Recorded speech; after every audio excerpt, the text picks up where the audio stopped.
最近呢，网上多了好多2024新毒王 KP2 的帖子，除了常见的发热、咳嗽、急性肠胃炎、腹痛、腹泻、拉肚子呢，也是一个主要的症状。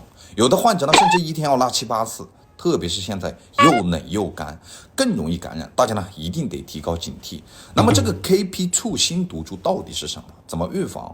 这条视频呢告诉大家 ，KP2 呢是新冠病毒奥密克戎 GN1 变异株的第3代亚分支。也是 GN1 变异株中具有较强传播优势的一个亚分支，因含有刺突蛋白突变，使得它们更具有传染性。感染 KP2 病毒后，不仅可能会出现咳嗽、咳痰、头晕等症状，还可能会逐渐影响胃肠道，造成胃肠道的菌群失衡，出现了频繁的腹泻症状。